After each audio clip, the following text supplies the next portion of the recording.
It's time to get sexy, so watch Secular Sexuality live Thursdays at 7 p.m. Central. Visit tiny.cc/YTSS and call into the show at 512-991-9242 or connect to the show online at tiny.cc/callsex.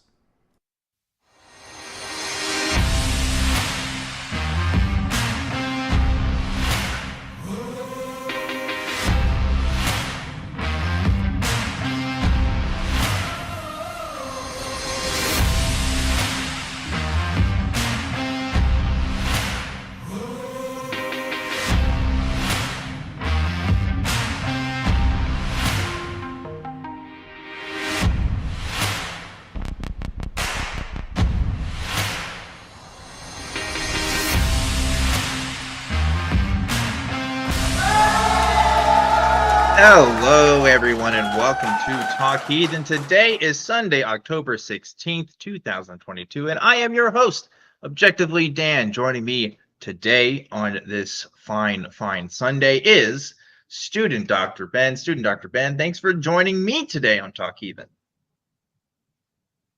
Yeah, I'm really excited to be back. This is my first time ever doing a show with you, so very happy to be here. It is our first time doing a show together, which is awesome, and I am excited to see how it goes. And folks, if you are tuning in for the first time, Talk Heathen is a live call-in show, and we have open lines, so please get your calls ready. You can call at the number 512-991-9242, or if you don't want to use your phone, you can do it from your computer at tiny.cc/callth. Just so you know, Talk Heathen is a product of the Atheist Community of Austin, which is a 501c3 nonprofit organization dedicated to the promotion of atheism, critical thinking, secular humanism, and the separation of religion and government. There's a couple different ways you can support the ACA and Talk Heathen. You can do it by supporting the Patreon, tiny.cc/PatreonTH. You can also like the video and subscribe to the channel. Please check to see if you're subscribed. Sometimes you can get recommendations, but you're not actually subscribed to the channel. And be sure to enable notifications. Also, comment below on your favorite caller. Please give Student Dr. Ben some chops. I know you're going to say me, but please, just pity him, because he definitely needs it. But anyway, if you want to become a channel member, that's another way you can support the channel. And that's really easy to do. You just click that join button below the video and you'll get custom chat emotes, and you'll help perpetuate the mission of Talk Heathen in the atheist community of Austin. You also can do that for as little as 99 cents a month. So definitely something to consider. Lastly, just want to let you guys know that there's a live chat, and below that live chat is a fundraiser. 100% of the proceeds go directly to the ACA if you decide to donate there. YouTube does not charge any fees for that. So if you want to give right away, that is a great way to do it. So now, Student Dr. Ben and I, we are talking, and it's you and me. And I got some beef with you, okay? Listen. Yeah. Listen. You ready for this? I don't add a lot of people on my, let's see, can you hear me here okay? I'm just getting some mic stuff going. I don't have a lot of people on my Facebook, okay? But you are on my Facebook, right? Mm-hmm. And I get this shared meme from you, and it's about crab rangoons. Like, already really random. But then I found out you are a part of a crab rangoon Facebook meme page, which is a lot. Yeah, this is true. It's 88,000 members, Ben. Like, what's up with that? How do you post about crab rangoon memes with 88,000 other people?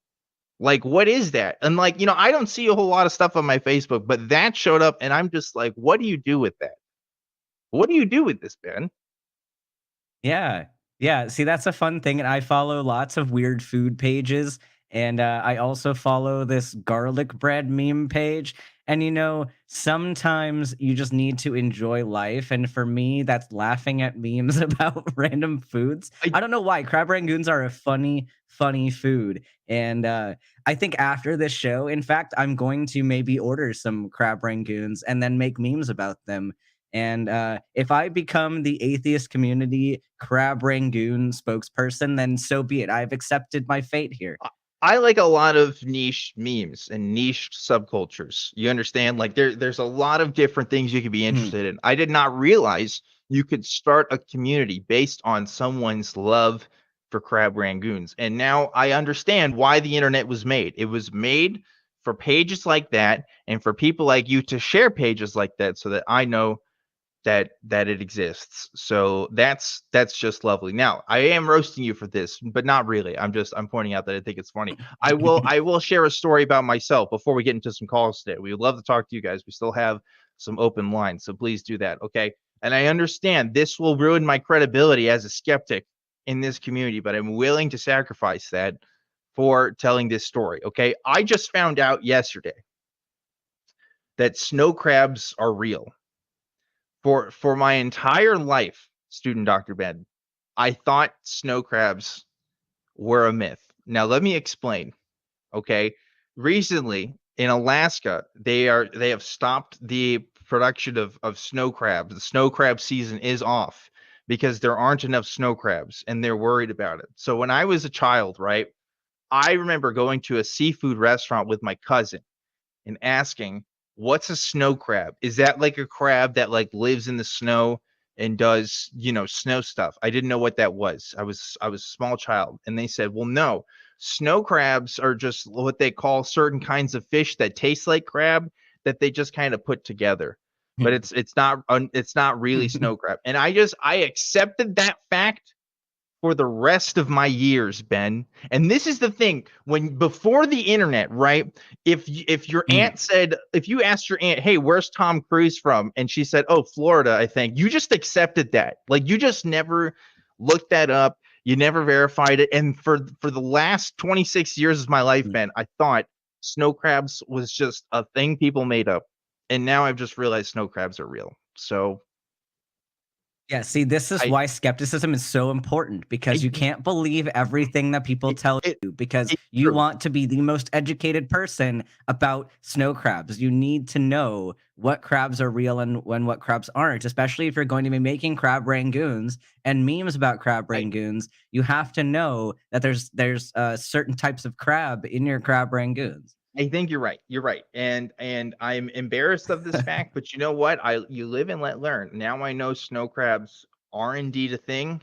Um I told this story to somebody else the other day and they're like, "Haven't you ever seen Deadliest Catch?" And I was like, "Apparently not that episode, cuz I didn't know snow crabs were real. I thought it was a marketing ploy by the seafood industry to make something up because the idea of crabs living in the snow was ridiculous to me. It didn't make sense, but you know, there's a lot of mysteries on this earth. God works in mysterious ways, right? But anyway, we are Talk Heathen, and we are ready to talk to you guys about God or Jesus or snow crabs or whatever else you guys want to talk about. This is the place to do it.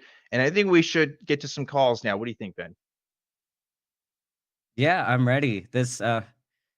We got one in the queue that looks very interesting to me. Yes, I see that. Let's go ahead and start talking to them. We got Steven calling in from Europe. Steven, you're live on Talk Heathen. What's up? It's because I'm. Hello, hello. Hello, Steven. How's it going? Good, nice. It's a nice evening here in Europe. Great. Well, I see that you told the call screener you think religion can be beneficial to society, and the civil rights movement was motivated by religion. Is that right? Well, kinda, yeah. I mean, I do know that a lot of the leaders were also like atheists, inspired by like leftist ideals, but a lot of the leaders were also like pastors. You know, I think that is kind of forgotten today, but was very how do you say, like popular then. The social gospel movement, like the Protestant idea that like the point of the gospel is to improve society, to help the poor, fight for justice, etc., etc. Yes. I mean, I'll give you this, Stephen, right? There are definitely people who have worked for civil rights causes that are inspired by their religious teachings or inspired by their interpretation of religious texts and in their community, right? I'll give that to you. There's no arguing with that. I mean, hands down, you can point to so many different examples of that happening. I think the problem is, though, if we're talking about in Christianity in particular, there are also people who have fought directly against what civil rights advocates have fought for a long time. For example, I mean, if we're talking about the United States, one of the biggest proponents of people who were supporting the justification of owning other human beings was citing the Bible and citing specific references to the text in the Bible to justify the ownership of other people. So like the problem is that it goes both ways with that source text. You know, I think that's why we still talk about and still criticize a lot of religious teachings. Even if they inspire a lot of good in the world, they have an equal capacity to inspire bad. In other words, there's something else that happens here. It's not really the text that can necessarily do it. I do, at least in my opinion, I do think it's the goodness of people, but also people can logically deduce what's best for humans without inferring religious texts at all into the equation. But you know, that's kind of why we share those criticisms. But Ben, you know, what do you think about this? Yeah, that's kind of the route that I was going down as well. And my question would be, do you think it is the religious aspect specifically that is causing them to do these good things? Well, I would say not. It's not the only element, but I think it has a good how to phrase this. Like it has a good thing to add to it, like especially with regards to motivation and like. What are we adding to if we're talking about somebody who's a human who cares about other humans, who is feeding homeless people and doing these what we would deem to be good things? If there's multiple factors here, how can we determine that religion is changing any of the outcome? No, what I would say it can, for example, like I would even grant that if you were to do a statistical analysis, like being an atheist, like more atheists are like beneficial to society than religious people. Like there's a lot of conservative religious people who are detrimental to society, but like I would have to balance that out against the additional motivation that being religious gives you. For example, if you are a benefit to society. So for example, why do we need to balance that? Like, here's my question, and I have a problem with when people say that they need to balance out these points of view. Because do we? Just because there's two or more opposing points of view does not mean that they should be given equal weight as variables, right?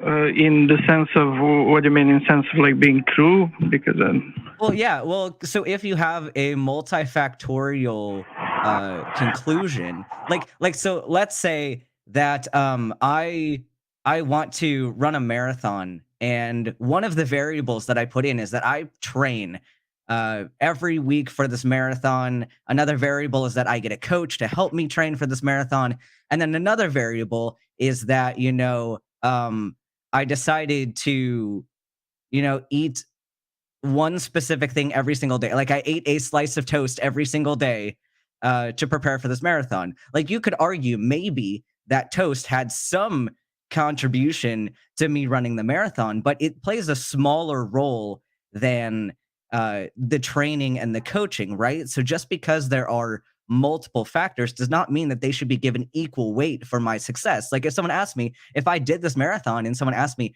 what caused your success to complete this marathon? I can't say, well, yeah, I ate this slice of toast every day and that's really what made a difference for me. No, that would be dishonest, right? Like it's a part of the equation, but it's a small component compared to, I should say, yeah, I put in this work and this training and I got this coach. And then, yeah, there's also maybe a little bit of me eating toast, but do you see how there's like you can't take all of these variables as equal contributors? No, sure, and I wouldn't do that, but I would think that your analogy doesn't really like do justice to the weight the different elements have. So like both so you have to justify, if you're going to assign a certain weight to religion, you have to give evidence then that this is a significant component, right? Well, like as a basis, I would first say that as a basis for like socially beneficial moral views, it's kind of equal in a theoretical sense, because like both Martin Luther King, who was a pastor, and his associates who Well, were so a theoretical sense doesn't matter, right? Because theory isn't reality. You can theorize almost anything, but how would you demonstrate that they are equal contributors? Besides just thinking about as a basis for like having socially beneficial views, it seems to me that like both socially beneficial atheists and socially beneficial Christians have like a solid how do you call it, like a moral framework to be socially beneficial, like. But how would you demonstrate? that- I'll let Dan chime in, because I've been Well, here's the thing, right? monologuing a bit. I heard you say earlier that you would even be willing to bet that like atheists would contribute more to social good than religious people, right? Or you said something along those lines. Am I wrong in that? No, that like for example, of the totality of atheists, a larger percent is likely to be progressive than the percent of the total of religious people. Yes. Okay, so with that claim in mind, like if you genuinely believe that to be true, why would religion even play a factor, right? like if we're even saying that the totality of atheists, yeah, would be greater to progressive causes, so why even give religion anything then? why wouldn't we not say, well, more atheists would actually bring more benefit to society? Sure, but I would say like there's one factor that is a practical one, and one factor that is the motivation part that I mentioned that I didn't get to elaborate. So the practical one would be that it's unlikely that religion is going to go away, at least soon, and we should like encourage people at least to be liberal religious people and moderate religious people, and not just atheists. So it's much more likely to get more benefit for society. Like. So I have a problem with that, because again, you keep asserting the claim that it's going to be beneficial for society and that people should do it. You have yet to bring evidence that it is, and that religion is the cause of this benefit to society. But now I didn't. In what I just said, I said that it's beneficial to have liberal religious people, not conservative religious people. So here's my pushback on that. So people who are religious, who are doing good things, I don't want to get rid of them because they're doing good things. But I also am not convinced that it is the religion that's making them do those good things. Is it possible that you could be a good person and happen to have a belief that isn't actually impacting your actions? Of course, but I'm just saying from 2 points of view. One is the practical side, that it's much more practical to exhort religious people to become liberal religious people than it is to exhort them to become atheists. I think it would have a much higher success rate in improving society. Stephen, I hear what you're saying. What you're saying is, from a practical political point of view, we as atheists should be more supportive of liberal religious upbringings or organizations, because their progressive goals tend to match more in ours, and ultimately that's what we want. We want people to have more progressive. I mean, a lot of atheists, obviously not every atheist has the same political affiliation, but those of us who do, yeah. I hear what you're saying. Here's why I still talk about liberal Christians in the same way I do about conservative Christians, right? Because if the basis of your reasoning is still faulty, if it's still based on something illogical, or if it's based on something that is suspect to examination, then chances are your other beliefs are too. And they can also be changed based on reasoning that may or may not be sound, right? So I agree with you in the sense that, look, I'm going to go to the polls with liberal Christians and hope they vote the same way I do. Yeah, sure. Okay. I'm still going to say you should be an atheist, right? Because I don't think you should be convinced to be a good person because of your religion. I think that's faulty, and I think that leads to some problematic conclusions. I've talked to many liberal Christians, even on this program, some of which have guest co-hosted with me, who we share same political views, but we also share some differences. And you know where those differences come from? Their interpretation of religious texts, right? And so that's always going to be a hindrance to true progress in my eyes, right? So I'm still going to advocate that people should not believe in things that aren't true, regardless of whether it's politically convenient for me or not, because I just think that's the right thing to do. I think that's how we should advocate for truth. Yes, am I going to, champion progressive causes that other liberal Christians will also champion? Sure, but at the end of the day, I'm still going to wish they're atheists. I'm not going to leave that alone and just say, well, they're doing some good stuff, because chances are, again, they probably do have beliefs that don't match up with reality, that still lend credence to ideas that we shouldn't lend credence to. Does that make sense, Stephen? Well, personally, I don't think that argument works, because, of course, you can say their religiousness makes them open for irrational views, but that kind of leaves unsaid the opposite part of the coin, that atheists themselves are not immune to having irrational views, including ones. You're absolutely right. Mental. You're 100% right. Being an atheist doesn't mean that you don't have irrational views. You're 100% right on that. But if you're going to, and I don't even think it's religiosity in that sense. I think it more has to do with the association of people who are in religious communities, and the way that they interpret ideas, and the way that they interpret claims about truth, right? So if you're in that kind of community, you're going to probably view things in similar ways or use similar methodologies, all of which could be suspect if it's based on premises, for example, that a man rose from the dead 2,000 years ago. And yeah, obviously atheists are guilty of all kinds of fallacies and stuff, but we can at least mark that one off our list. That we can say for certain that that's probably not true. Sure. Though I would just say that I would much more agree to that argument if it's about conservative Christians, because they actually do believe a lot of stuff that liberal Christians don't, about Earth being 6,000 years old and many such things. Sure. But again, I point to this methodological approach that liberal Christians usually don't. But the methodological approach is kind of the same, though, in some ways, right? Because one, they're saying, well, this is what Jesus taught me, or this is what the Bible taught me, and this is what I believe to be true. That's what the conservatives say. And you know what the liberals say? This is what Jesus taught, and this is what the Bible taught, and this is what I believe to be true. Right? They're using the same, it's the conclusions are different, but the method is still the same. They're still interpreting these religious texts to inform their worldview. The conclusions are wide, but I think that the conclusions are wildly different in the relevant sense for this question. They are wildly different because the methodology is not sound. The methodology is not sound. It leads to different conclusions. I mean, and that's the problem, right? That's why we say you shouldn't do that. That's why we talk about it. But hey, Stephen, this is all the time we got for this call. Okay. But I do appreciate you pointing out some important things here. One is that, yes, atheists are just as likely to fall into all kinds of cognitive hazards as any religious person. Don't think that we're the smartest people in the room.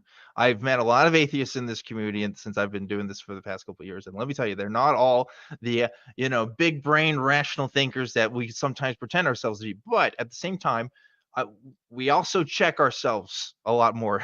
We check ourselves before we wreck ourselves. In religious communities, I could just say whatever I thought about something, and the difference in how other people will say is, well, that's not how I interpret the Bible, or that's not how I interpret Jesus' teaching, and that leads nowhere. That's just a big circle. It's just one people thinking this says this, and other people saying this says this, right? Anyway, Ben, I was talking for a long time there. What do you think about that call? No, I mean, my points from the beginning were kind of what I'm sticking to, and the whole time he's making this assumption that religion is a primary component for those actions being done, and never was able to bring up evidence to show that that is the case. So I think I would still need more to even say that it is a contributing factor to their actions in that way, in that beneficial way. That's true. And if we are able to also contribute to good to society, and if we can cite our reasons not being religious in nature, some would say they are religious in nature, we would obviously disagree, then you don't have to have religion to do good. That's it. So, it is what it is. But hey, Before we get to another call, I want to let you guys know about some more ways you can support us. If you shop on Amazon, then you can support the ACA at no cost to you. Simply visit tiny.cc/AmazonSmileACA and designate the Atheist Community of Austin as your selected charity, and Amazon will donate a portion of their profit directly to the ACA. That's at no additional cost to you. It's the same price you're going to be paying for anything else on Amazon. So you might as well give some of that money to the ACA if you're interested. Another thing is we have the Talk Heathen merch store, and we are packed with cool stuff. We got t-shirts, hoodies, coffee, mugs, and of course, we always have our special limited edition item each month. Right now, we got that t-shirt that says, "We are all atheists about the gods that we don't believe in. I just go one God further." Classic atheist phrase. If you want it on a shirt, we got it along with all of our other stuff like the tote bags, cell phone cases, and beanies. So check that out if you haven't already, tiny.cc/merchaca. And also, we have a channel that houses all of the shows in the ACA library. We got audio and in audio podcast form. So if you're like me and you like to listen to your stuff in audio only, go to tiny.cc/AEN podcast to listen to this show and all the other shows that we have in audio podcast form. One more thing I want to point out, you can become a part of the Talk Heathen community in our fan run Facebook page. If you visit tiny.cc/FBTHG, you can talk to other people who listen to the show and have conversations about the calls that we have on here or the calls that we don't have that you wish we would have. We would honestly love to get that kind of feedback and see how we can make this show even better. So thank you to everybody that's on that page and is supporting us in all the different ways. Ben, we got a lot of calls here now. Thanks so much, guys, for calling in and wanting to talk to us. Man, we've got a lot of different people. Let's see. Let's talk to Wesley. Wesley's who's calling in from West Virginia. Wesley, you're live on Talk Heathen. What's up? Hello, how are you? I'm doing okay. How about yourself, Doing all Wesley? right. I'm doing okay. I'm sitting in my apartment watching some films and making my artwork and playing piano and stuff. I just wanted to ask you about the Atheist Club. That you're going to be permanently joining the Atheist Club, correct?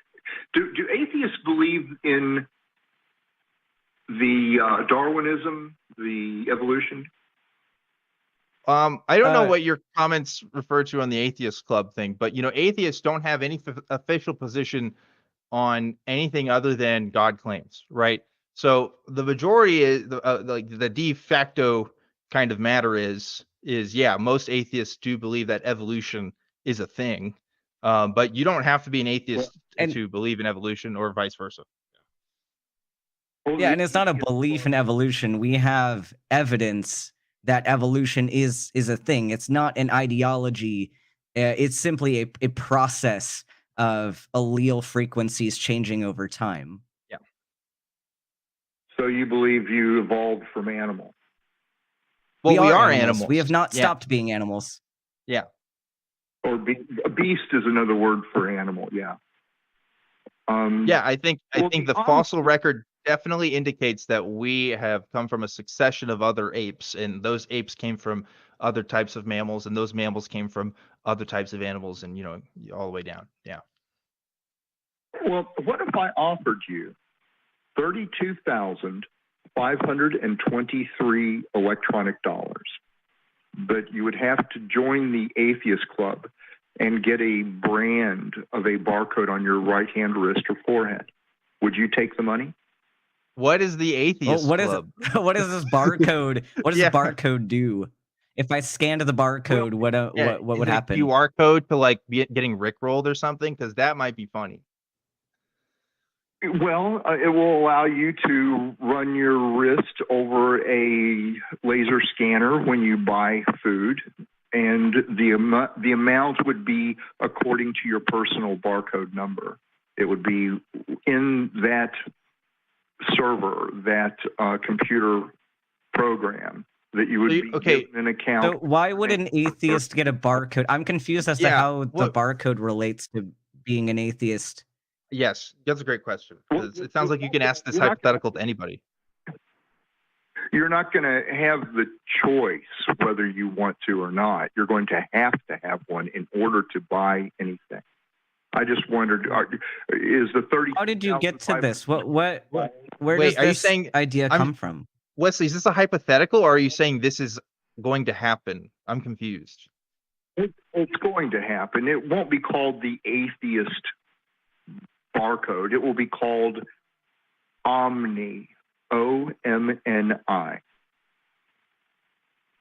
Okay. Why do you believe this to be true? Well, it's written in the Bible. Really? The Is it? Bible talks Where is about it written in the Bible? barcodes? Yes. Are you referring to the mark of the beast in the book of Revelation? That's what it is called in biblical scripture. In the carnal or beast world, it will be called the Omni. Okay. So why should I believe what the book of Revelation says? Well, you don't, and that you don't, you're never going to. So I'm not here to convert you. So what's the point then? If Well, yeah, if why we you have no choice in whether or then? not we're going to convert, then why should we care if I can't do anything about it? I just wanted to know, if I were to offer you to be branded with a barcode and give you $32,523, would you do it? So this isn't even related to the question, because you just said that we don't get to choose. So now your hypothetical is asking us, would we choose this? And like, but if I can't choose, then there's nothing for me to choose, right? Yeah. Well, you do have the choice whether to take it or not, but it won't be easy there will be a forcing of it. Okay, and maybe we can take a step back. Like, why do you believe all this to be true? I understand you interpret the book of Revelation to predict this, but why do you think those predictions are true? I don't question why. That, to me, I'm not trying to press you about this, but why is really a question 2-year-old kids ask that there's never really an answer to. Well, no, Wesley, you understand there's been predictions about everything, literally everything, right? Everybody's made a prediction about the stock market, about what computers are going to look like. I mean, there's predictions about all kinds of stuff. So this is one prediction in a series of predictions, right? And you know that not every prediction is true. Wesley, you know not every prediction is true. So I'm simply asking, why do you consider this prediction to be true over other kinds of predictions? What makes this one special? Wow. It's the word of Jesus. May I tell you the whole word of Jesus? Well, no. I'd rather figure out why you believe this is true. That is much more interesting to me. Okay, so it's the word of Jesus, and that makes it true. So what makes the word of Jesus true? Well, he showed this to you. He showed you a vision of the future that shall happen. He did not show this. He did not show this to me. I did not know about barcodes giving me $32,000 until this phone call right now. I promise you. Okay. Not 32,000. $32,523. Okay, for sure. Even then, I still didn't know that. So why are you saying that he showed this to me when that's not the case?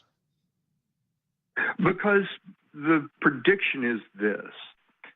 First, there will be a nuclear bomb. That's not answering my question. Let's stay on topic. Why are you saying that he showed me this when he didn't? You know he didn't, right? Do you believe that he did or that he didn't?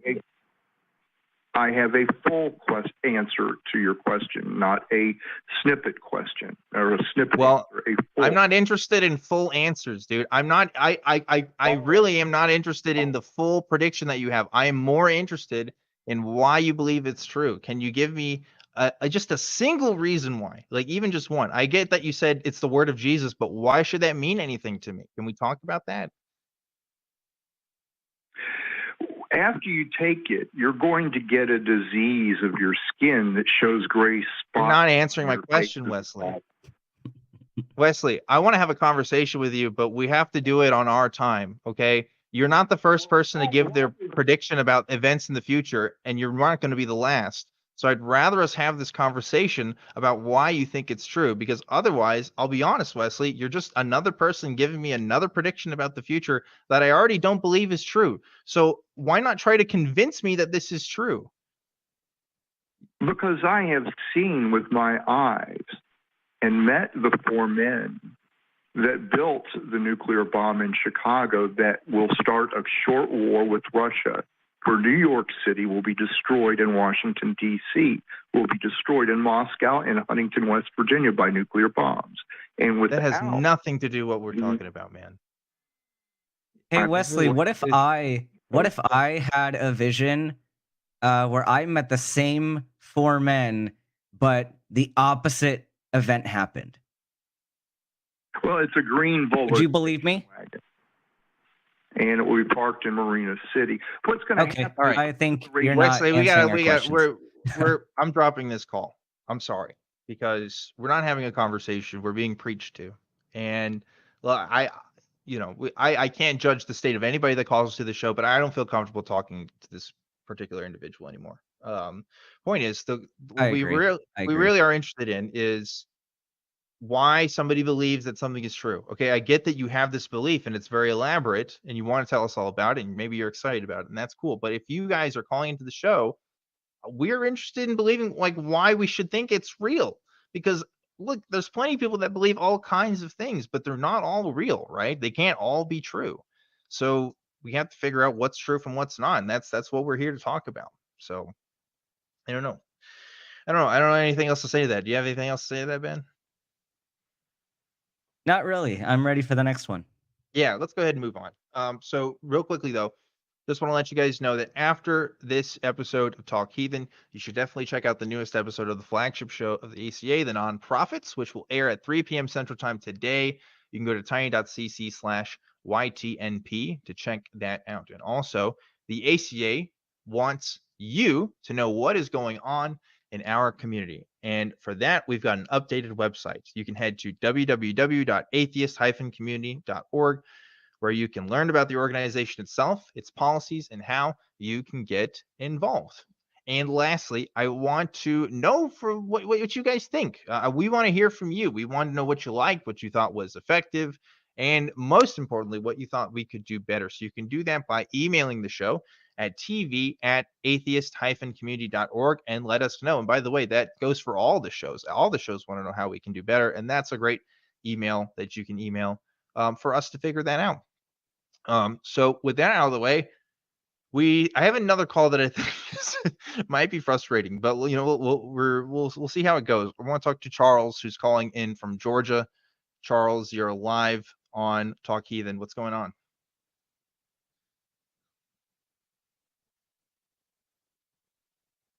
Charles, you're live on Talk Heathen. Oh, there you go. How's it going, Charles? Okay. How y'all doing? Doing all right. How about yourself? Doing good. Yeah. Okay. Yeah, I would like to talk about slavery. I've seen a YouTube video, and everybody is like embarrassed of the Bible as far as slavery is concerned, and I'd like to go over that and just elaborate with it a little bit. That's okay. That's okay, Charles. I'll tell you this though. We've had this conversation numerous times, and I have not been elaborated on by anyone that's ever called into the show about this topic. So if you can give me any critical insight that I don't already know, you would be a first. So that's the precedent that we have set for this conversation. And we've talked about it a lot. So just fair warning. Okay. Well, the Bible doesn't. I hear you talk about it, and it's like it's an embarrassment to us Christians that we've had slavery in the Bible. Well, it should be, yeah. I think the ownership of other people should be an embarrassing thing. Yeah, I don't have. It isn't an embarrassing thing because God is not anti-slavery. He's a proponent of slavery. I actually agree. And so you're not. And so why aren't you embarrassed by that? Why aren't you embarrassed by that? Because it says in the Bible many times that we are servants. and the actual translation of that is slave. So we are slaves of God. You are a slave. Everybody's a slave of something. Okay. It says if you're not a slave of God, you're a slave of sin. So you're always, you're a slave of something. You got a boss that you're a slave to. You have a wife that you're a slave No, to. these are not the same thing at all. And you know what, Charles? We've heard this argument before, and we've heard people call in and say that employment is similar to slavery, and that is in no way the case. Yes. There's nothing similar about me signing a contract with somebody for me willingly to go into work to receive a paycheck versus someone who is forced against their will to be abused by another human. Those are in no way the same. And Charles, if you view I don't know if you have a Charles, slavery, if you have a wife, as listen, Charles, if you have a wife and if you're talking about your relationship as that of a slave relationship, this is a personal note, but I would suggest that's not a healthy relationship. I don't think you should view your partner as being in slavery with somebody, but that's a side thing, right? I mean, like you're talking about this metaphor that Christians have used, which I grew up hearing a lot, which is, oh, we're all slaves to something. I mean, we all have things that we're relied on or have particular relationships with, but that is so different from the act of owning another human being and preventing them from living their own lives. Like that metaphor only goes so far. It doesn't actually describe the reality of what people actually living in slavery even today live like, and I think it doesn't do it justice. So it's really not the same thing. You're talking about a slavery of having somebody beat you and it being, which is what the Bible describes. It's a terrible thing to be, which the Bible describes in Egypt. And if you notice, God came to his people's defense there, and he made the Egyptians pay a terrible price for what they did to the Egyptians. Well, first of all, the Jewish people. First of all, hold on, Charles.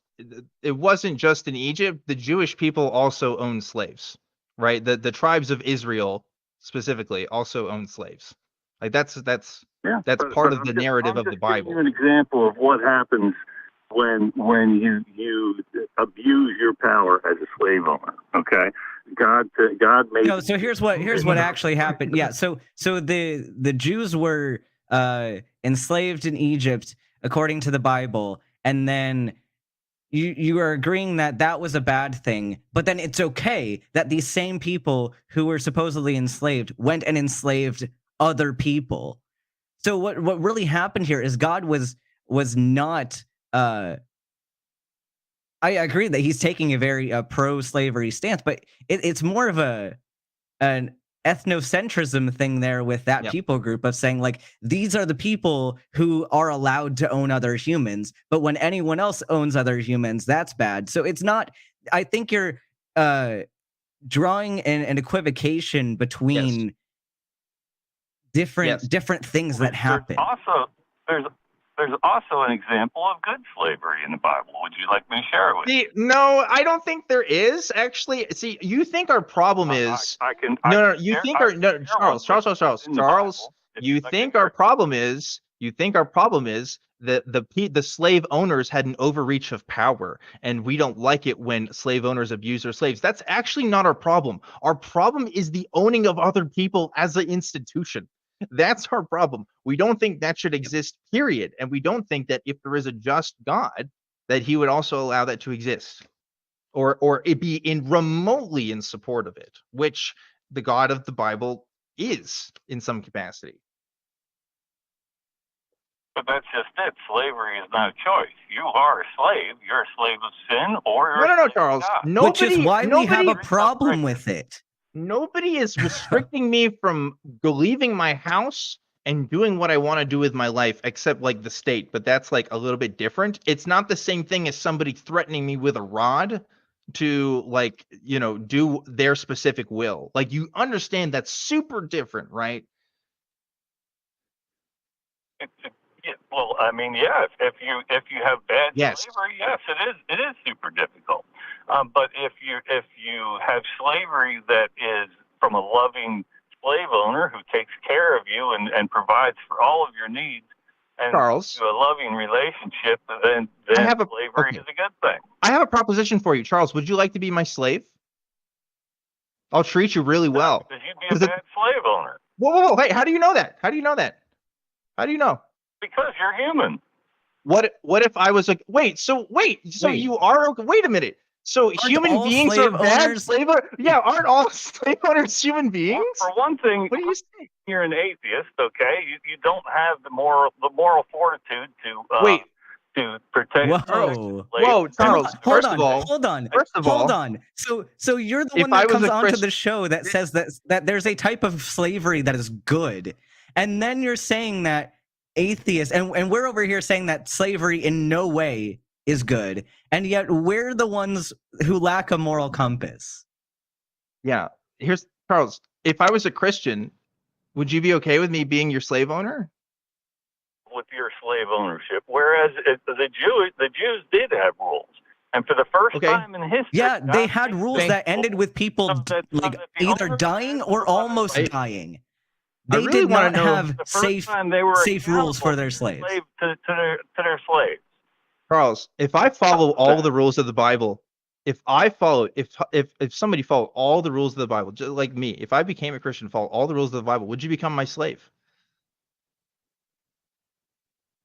There's no reason to. You're not taking my. Why not? Taking my city and destroying me, and I'm not. Oh, okay. So if I'm destroying, okay, Charles, if I go to Georgia right now and destroy your city as a Christian slave owner, you'd actually be okay with me being your slave owner? If it meant me dying or being a slave, yeah, I'd be a slave. So what about having neither one of those happen? How about nobody invades other people's cities and takes anybody as property? Why are these the only two options that you have, dying or slavery? We're saying the alternatives are slavery or not. We're assuming that we're not invading a city. Just between those two alternatives, which would you rather have, Charles? But people sold themselves into slavery all the time in the past. Okay, they did it. Yeah, and it's not good that happens. So they and they shouldn't do it. We shouldn't do that. Owner. Charles, you agree? Well, it's you can, though. people should not. If you wanted to. Charles. That was the rules back then. Oh my God, Charles. No, listen. Yeah, it was the rules, and they were bad rules. You understand? Like that's our thing. We don't think that people, like, as a last resort, because they have no other economic option, should sell themselves to slavery. I actually think that's a bad thing. And I actually think that if there was a God who was just, he would also think that's a bad thing, right? Why would you, if you were to organize society, Charles, I seriously doubt that you would organize it as such to say, well, if people are in poverty or in destitute living conditions, that they should sell themselves into slavery in order to improve that. I actually think that you're a better person than that, and you wouldn't suggest that that's the most optimal form of society. Unless I'm wrong, Charles, but I don't think you would do that. So my question is, why should it have ever happened? Why should it have ever been a thing? Where would you? Let's reverse the roles. Okay? No, I want you to answer the question, Charles. You're starving to death. You're starving to death, and you come to me. You say, "Hey, for $500 or whatever it might be, I'll be your slave for a year. Please feed me. Okay? Please take care of me. Please take care of all of my needs, and I'll be your slave." And I said, "Okay." Okay, yeah, that would be. No, because hold on, Charles. So you're saying you're creating this hypothetical situation that is a terrible situation. We could think of plenty of other reasons or ways that we could solve this problem. If you were hungry and needed food and didn't have any money, there are better ways to handle that than I'm going to make you my slave and give you the money. There are reasons why we've, as a society, developed organizations to help people in need like that. You can also just give them the money if that's what you want to do, and then they can go buy food, or you can buy them some food. There are plenty of alternatives besides enslaving them. So I think it's not a good analogy to say your only two options are this person starves to death or you make them a slave. This is not a good way to think about this.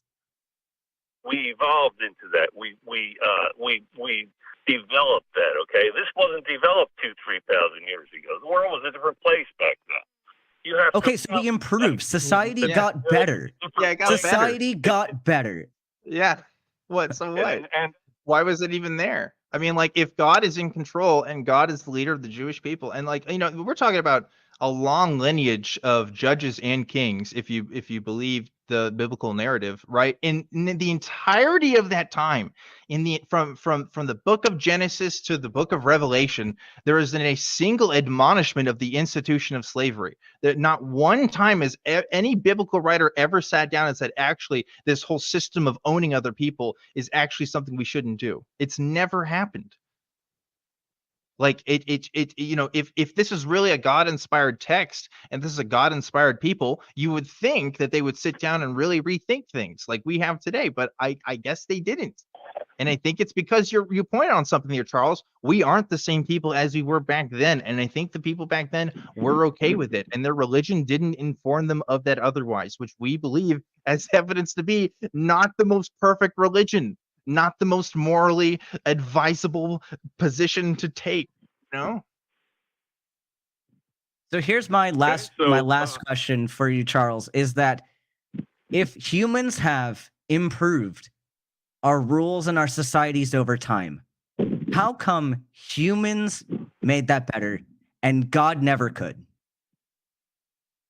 Because that was done by the Christian influence. The first country that did away with slavery was Haiti. But wasn't God didn't God exist before the Christian religion? So would you say that God was influencing this the entire time? Did the church correct for God's mistake? Did the church fix what God messed up? Yes, they did at a terrible price. So God messed something up and humans had to step in and fix it. Is that what you were saying here? Yeah, God. Yeah, we're in a free will world. Everybody has their own will. Okay, so God messed up. No, God didn't mess up. He gave us free will, and in order to have a world, you just said that God messed up. We have to have a free will. By having free will, we've done things in this world that are terrible. Okay, and we as people have to fix it. So God gave us the time and the ability to change that. And after millions of Christians died, we did away with slavery. But God was the one that said it was good in the first place. Yeah, and just to be fair, and just to clarify, you are saying that Christians who were slave owners were actually not doing a good thing. Yeah, they weren't doing a good thing. No, it's terrible having slaves like that. Wow. Okay, so that we got it. Slavery is bad. I agree. Thank you, Charles. I agree. Slavery is bad. It shouldn't have happened.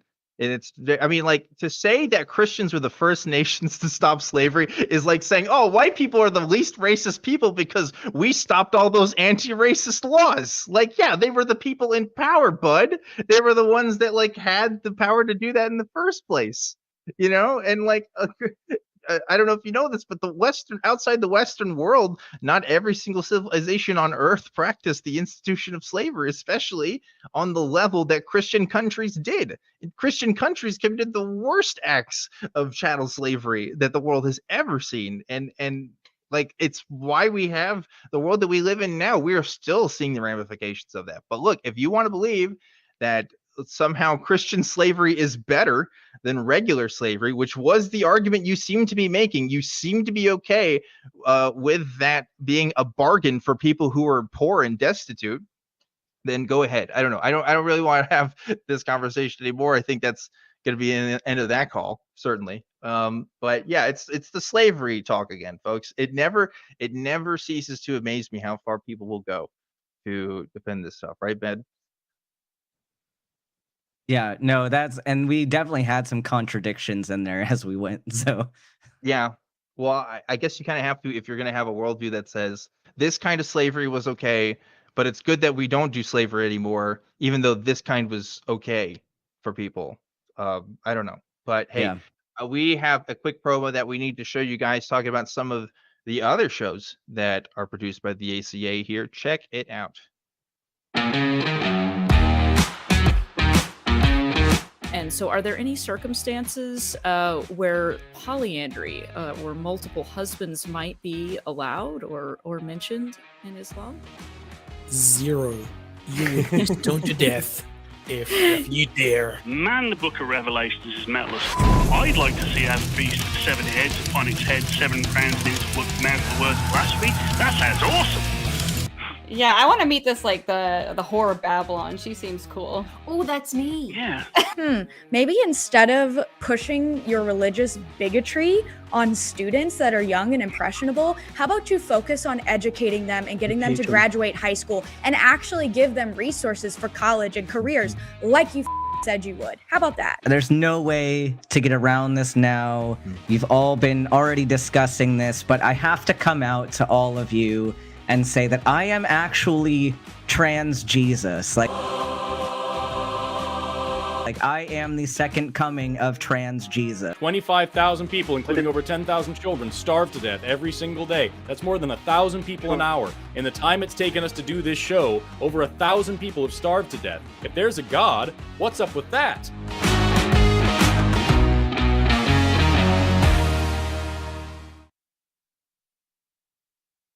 And welcome back to the show. We want to show you guys our love by giving some thanks to the top 5 patrons for the Talk Heathen Patreon. If you're interested in donating to that Patreon, you can definitely do that at tiny.cc/PatreonTH. But we always like to do our top 5 for our top 5 patrons, and I'm going to go in order. Number 1 is Eric Tweet.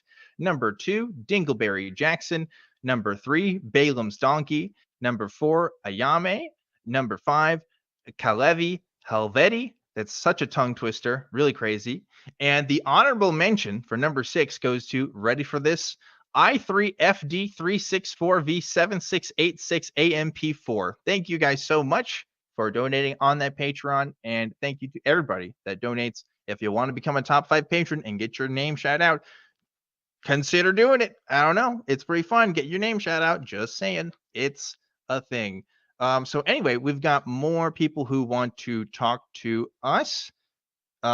Interesting topics. I think we'll talk to, let's see, let's talk to Kay, who's calling in from the UK. Kay from the UK, what's going on? Hey Ben, hey Dan, how's it going? Going all How good. about you? Just defending, why slavery actually isn't good. Just another Sunday here at the ACA. It's very fun. So I was tempted to pretend that I was going to also defend it, but I thought you might just hang up immediately. We might have, honestly. But hey, you're here talking to us now. What's going on, Kay? Okay, so this is a bit of a follow-up to the first call in terms of religion motivating people to do a good thing. A little bit of background. I was a Jehovah's Witness for 34 years. I'm 3 years out now, and the ACA shows have been brilliant for me in kind of deconverting, so I appreciate all of your work. But what I think is that sometimes people, because they believe in God and their religion, if those religions are telling them to do good works, they will do them because they think that's what God wants, even if maybe without religion, they wouldn't do those things. Yeah.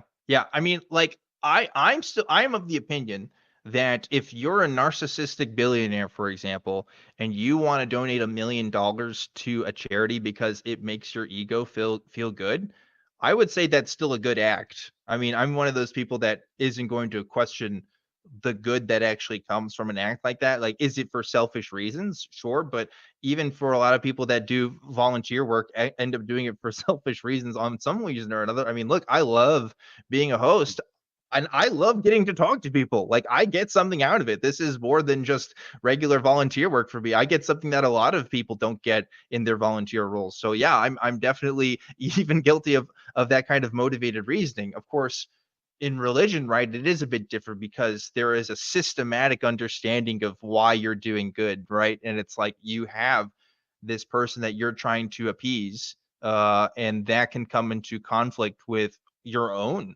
moral identity, what you think. For example, if you have a friend who is part of the LGBT community, but your religion tells you you can't be friends with them, then that's going to come into conflict, right? So there's still some bad thinking that happens there. There's still some stuff that prevents people from doing good. So it's a, I don't know, it's a tough thing to consider. I'm not going to discredit as I said earlier, people who donate their time towards civil rights activism, for example, who are motivated for their religious reasons. I mean, I'm not going to say that their time wasn't worth it or wasn't well spent in doing that, but it does come into suspect when we talk about the methodologies for why people are doing the things that they do. It may influence other areas of their life. So anyway, Ben, what do you think?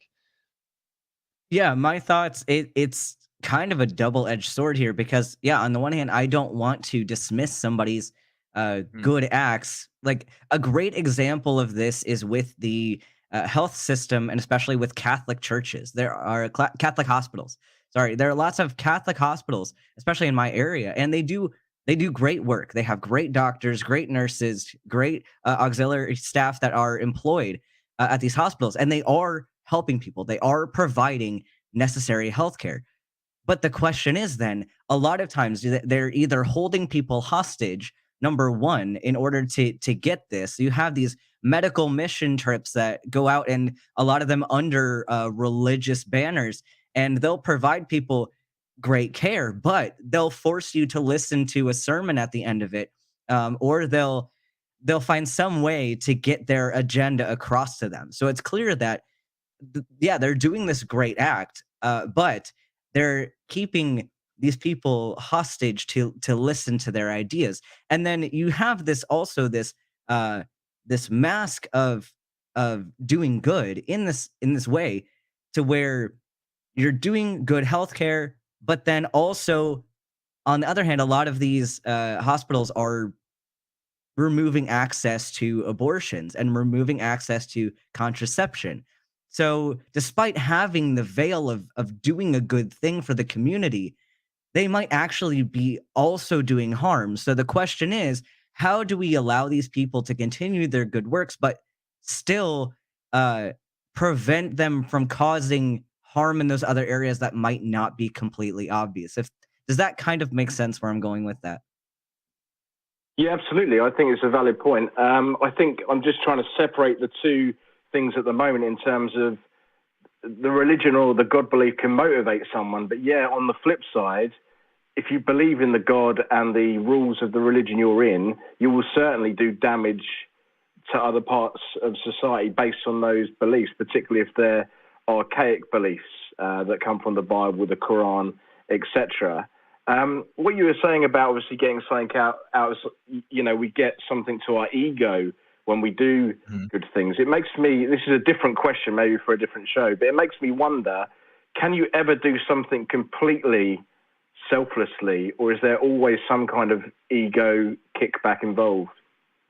Well, I honestly don't know if you can do something completely selflessly because I think whether it's the ego aspect of getting satisfaction for doing something good, other times you might be doing something because you value the other person, in that if it's your parent or your sibling or a friend, it's not entirely selfless if you do something nice for them because you have benefited in a way from their relationship with you.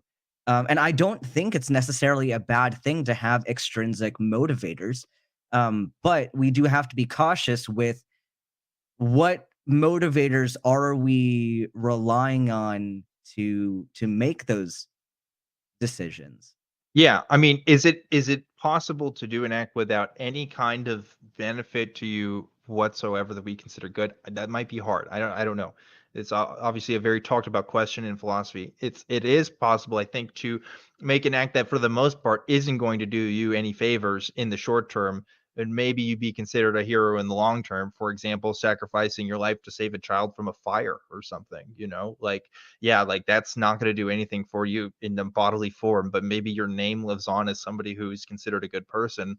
So, that's another thing to think about. But in terms of just what people who have religious beliefs are doing every day versus people who aren't doing religious beliefs every day, my moral code, my way of thinking about things is completely different now since I was a Christian. I genuinely thought that there was a sort of, as some people have put it, a quasi dictator that was looking over me and was going to judge my acts as good or bad based on that. But now I get to make a more developed and more sophisticated system of right and wrong that will lead to me to have come to divergent conclusions as other Christians. And that just reflects the complications and nuances of the world that religious tracts often don't have. We talked about this several times on this show. I talk to liberal Christians and I love where their heart's at. And I know like a lot of them want to do good for the world, but I do think they're seeing that because they're seeing the human harm that happens when you don't. I think it's coming from a human place more than a place that has to come from a text or from a belief in a God or whatever. I think that there's something deeper to that we're both tapping into there just as people, Yeah. Well, it's interesting you mentioned that, because being a Jehovah's Witness for so long, I was brought up with, many beliefs that I do not hold anymore. For example, obviously LGBTQ, that was just no, they're evil, they're going to be destroyed at Armageddon. We don't associate with those people. And I believed that. And I thought, those people were disgusting. And now that I'm out of that religion, I have absolutely no problem with anyone like that at all. And I don't, I obviously now feel that anyone that views it in the other way is disgusting themselves. And the Jehovah's Witnesses are interesting because they don't help the community at all. They don't feed the homeless. They don't go out and do any charity stuff. They think that their greatest charity is by preaching the word door to door. And since I've left, I've volunteered in a mental health hospital. I work on a suicide line. I've done more good in 3 years than I did in 34 years of being in that religion. That's great. That's great that that's happened for you. And yeah, I feel like I talk about a lot about LGBT issues, even though I'm a cis straight dude, because I was one of those people that also felt very negative feelings about the LGBT community. And I realized almost all of that was coming from my religious beliefs. When I actually got to talk to people from those communities and realize, oh, they have beliefs just like I do, and they're just regular people just like I do. And also hearing from Christian members of the LGBT community was also an interesting reshaping and reframing of how you could interpret this text. It also made me realize you can reframe and reshape this text to say anything, really. And so I don't need this text to inform what I think is right and wrong. It's actually, I've outgrown it. I really have. And it sounds like you have too. I think that's how a lot of people feel when they come out of that religious community, that there's more than one book you can read that talks about what's right and what's wrong and how that helps and hurts people, right? So a lot to consider there. Ben, what any last thoughts? Well, I mean, kind of something that was brought up in my mind when you mentioned the running into a house fire to save a baby thing, and just the thought that potential regret is a very powerful motivator, regardless of what background you come from. Like if, as a human, we can weigh options and make choices based on what we perceive the outcomes to be.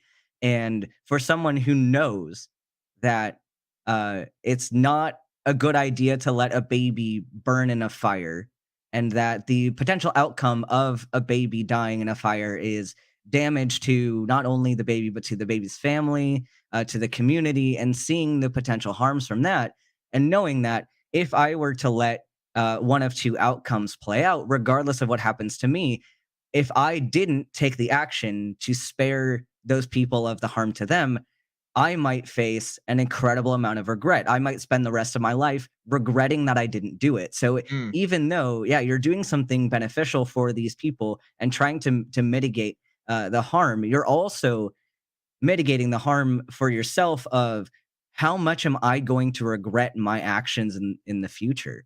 I think we ignore the amount of power that regret has, or potential regret has, on the way that we conduct ourselves. That's true, Ben. You're right. The calculus in which we make decisions is we always find to be more complicated than meets the eye, and that's a good point there. Okay, I think that's all the time that we got for this particular call, but I hope our insights gave you something to think about, something to, I don't know, reflect upon. But I think you and I are probably on the same page, right? Our view of morality, whether it's objective, subjective, or universal, however you want to think about it, is certainly more complicated than it was when we were in religious communities, because religious communities didn't often give us the tools to think about how to honestly reflect and make decisions based on human needs and human wants. It wasn't about what humans wanted. It was about what God wanted.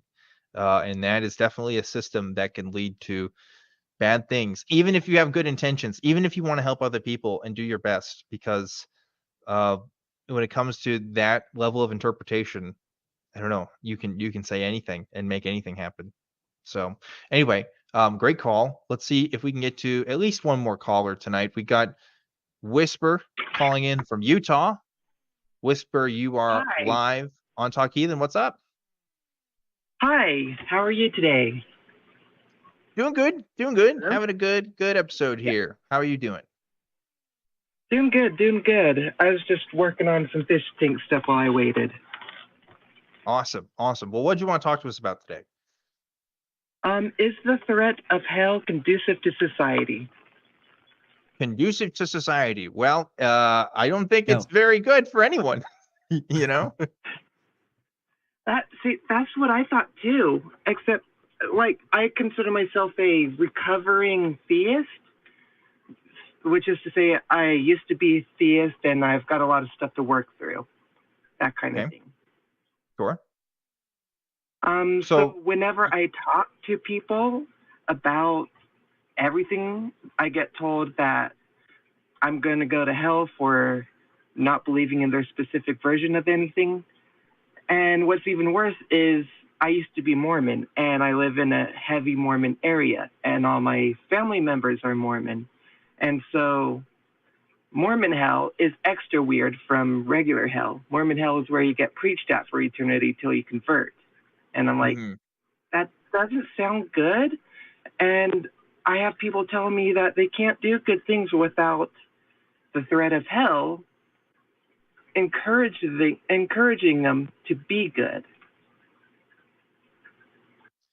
I mean, yeah, so, I hear that from people too. And you have to wonder how true that really is. That may just be a mask that people put on to kind of justify why they have their belief. So that's always going to be a case. But are there people in society that will not be motivated to do what we consider good things without external motivation, whether that be the threat of incarceration or just the state in general, or family, friends, whatever? Like, yes, I do believe that's true. I think that's pretty measurable on some level, actually. But I don't think that's everybody. I certainly don't think that's everybody that says they wouldn't do things unless it's for the threat of hell, to be honest. Because I've also heard other former Christians that will also say that was a reasoning that they used, but don't anymore. So I find that to be a little sus. I think it's a little sus. My But what do you think? thoughts on this are that either, possibly some people are using it as an excuse to justify their belief. But I think on the other hand, and this might be related to the experience of being raised in certain religions, and I know that this was something that I had to overcome in my deconversion as well, is that you're often raised in the church to believe that you can't do anything without God, and you especially can't do anything good or meaningful without God. And so when you're raised with this constant feedback of you're not good enough, you can't do anything on your own, you're not going to have the confidence to believe that you're capable. And that was something that I had to learn getting out of religion, is that I am capable to make my own decisions. I can do good things, and it's my choice. I can, like, and this was an example even with me going to medical school. Like, I was told, I come from an arts background. I was never expected to be on the path that I'm on. People laughed at me. My own family laughed at me for thinking that I could do something like this. And you know what? It took a lot for me to say, hey, Ben, you can do this. It's just that you have to make a choice, and it's on you. You can do the work, and you can get to where you want to go. And I did it. It was me. It was not God. It was not anybody else. It was me. And that's the same thing with our own moral actions and our own choices we make in life. I can choose to do things that benefit other people, and it's on me. And I think some people find that to be terrifying if you're told that you're not capable for so long. But it's kind of freeing in a way as well to say that I did have power over my actions, and I can take ownership for these things that I did. And so maybe, like, a lot of it's related to this religious trauma that people have. And I'm not saying that's the case for everybody, but I'm saying that maybe for a good portion of these people that might be a struggle that they're going through and just don't realize that they're experiencing it. Absolutely, Ben. I want to like you like bounce on that. Yeah, absolutely. Like, and maybe not even trauma, just conditioning, right? Like I was definitely conditioned to not. I mean, you're called to be lambs, right? You're literally called to be lambs. You're called to be followers. You're not often called to be leaders and figure out things for yourself. Like that's how a lot of religious communities work. And like, yeah, you are absolutely right. I had to find the confidence myself to speak freely on If I issues may, that I thought was right or wrong. Go ahead, Whisper. so that's actually kind of the same experience and realization I had when I realized I was non-binary and trans and asexual and all that. And that was the exact same reasoning. And I thought, hey, wait a second. I'm the one in control here. I don't need anyone to threaten me to be their version of how I should be. I don't need anyone to be in charge of me. I'm in charge of me because it's me, not them. If you get that. 100%. 100%. Yeah, and it's hard because we're human beings and we're afraid that we don't know everything, and we don't. But every organization, religious organization or otherwise, that has leaders in it, they have human leaders too. You know, that's the thing. It's humans all the way down. They just have the veneer of being something greater, something higher, some sort of insight, untapped insight that we don't have access to. When the truth is, they're just really, really good at faking it and doing it for a long time. Right. You know? Yeah. I keep getting preached at because they keep telling me they don't want me to go to hell, and I think, well, what if I want to go to hell? That sounds like a great place. I mean, like, yeah, party people are, right? Yeah, I mean the implication, right? They make it seem the framing is it's still a choice, but you don't want to have this other choice. It's like a salesperson, right? It's like, yeah, you could go with this other option, but you really want this other option. Yeah, yeah. I mean, it never really is a choice either. That's true. It's kind of framed as a choice because if it's framed as a choice, then that gives you the illusion of having a will. That gives you the illusion of having agency, but you don't. I mean, you really don't. If there is no way to truly, if you believe in the evangelical version of hell, where it's like burning for forever or something, right? Like there's no rational reason for people to go to that version of hell. So that they try to make it. Maybe that'll warm me up. You know, yeah. Anyway, yeah, you're on the same page as us here. Ben, you look like you want to say something too. Oh no, I've pretty much said everything that I've wanted to say on this, but I'm glad that we've all kind of been vulnerable about this aspect, and I think it's something we do need to talk about more in our community, because not a lot of people actually know what they're doing, but we can try our best and we can fill in the places that we are good at, and we can rely on other people to help fill in their spots that they're more good at. And for anybody that is experiencing things like imposter syndrome or having trouble finding your confidence after religion, there are organizations like Recovering from Religion Foundation, which we're always going to mention on this show, because it's a great resource for people who are going through things like this. So yeah, absolutely. Nobody ever seems to believe me when I tell them that this sort of thing has given me trauma. They just tell me to try harder. Just praying God more. You're just not trying hard enough. And well, you know how that turns out. Of course. It does. Of course. I mean, it doesn't have to be. I mean, look, I always just point out with like, wow, look at these like UFO cults, for example. Look at these people who believed in this particular thing, and when this prediction didn't come true or this thing didn't happen, look at the things that they had to deal with. And people are like, oh yeah, that's really crazy. And it's like, okay, well, now look at Christianity. It's the same thing. You've had this idea that Jesus is coming back and we're all working towards some greater purpose, and that's been going on for 2,000 years. At some point, you know, you got to give it up. You got to just say, hey, maybe this wasn't actually true, and maybe what we thought was true wasn't either. So it's hard. That's hard to drop for a lot of people, because you're right. Trauma is it's sometimes indelible to people's beliefs. Honestly, some people believe because of trauma, and that's probably the saddest case of it all, because to deconstruct that is really, really hard.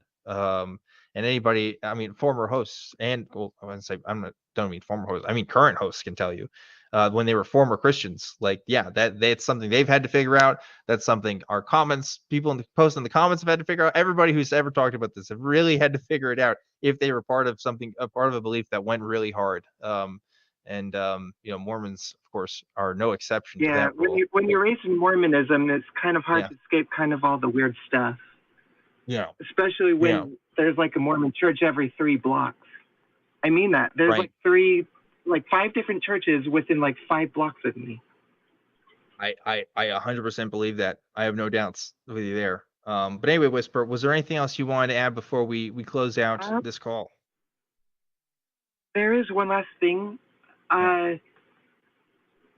When people use the threat of hell to encourage them to be a good person, is that a good thing or a bad thing?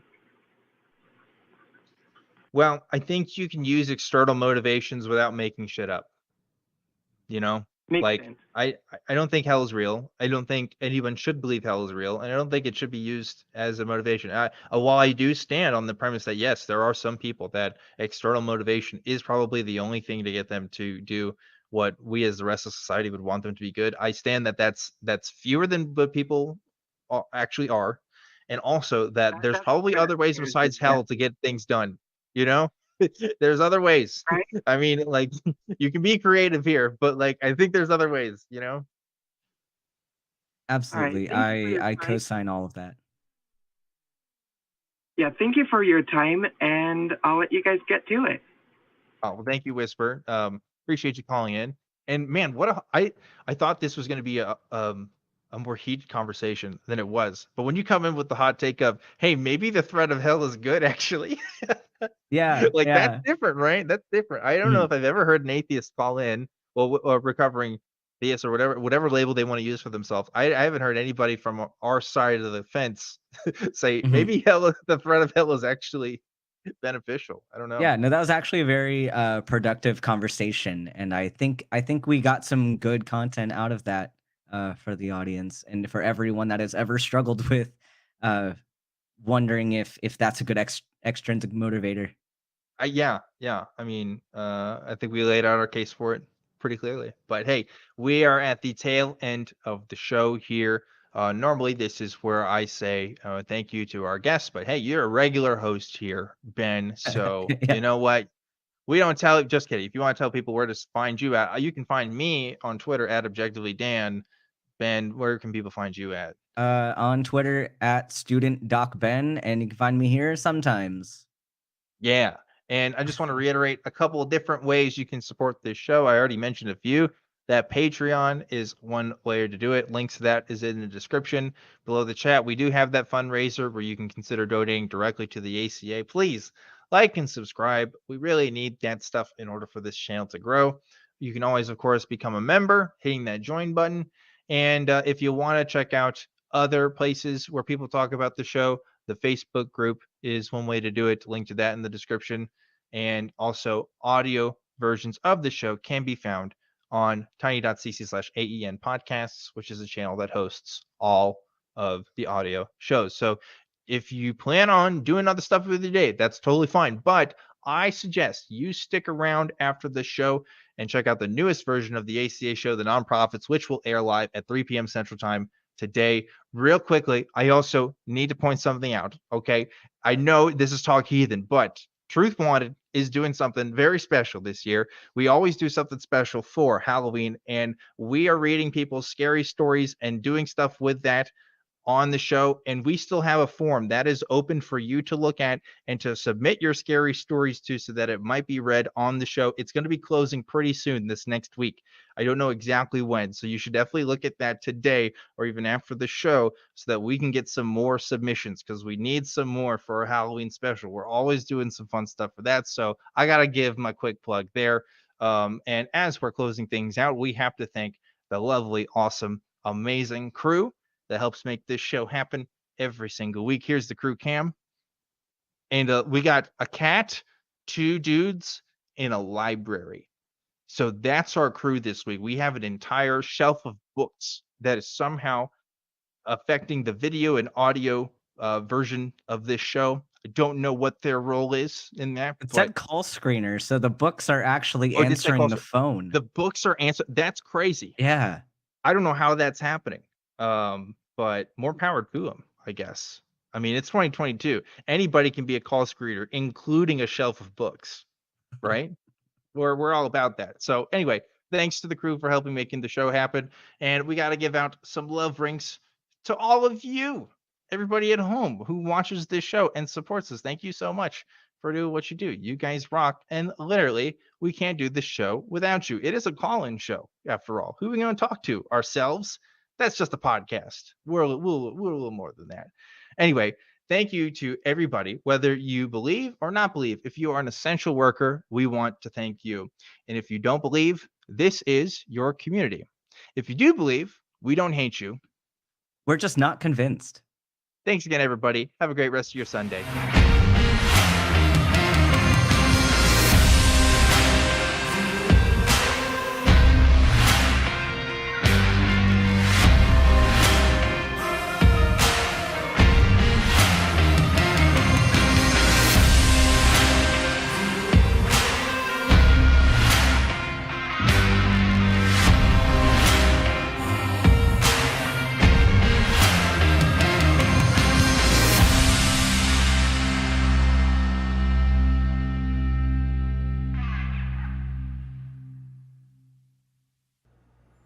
We want the truth, so watch Truth Wanted live Friday at 7 p.m. Central. Visit tiny.cc/YTTW and call into the show at 512-991-9242 or connect to the show online at tiny.cc/calltw.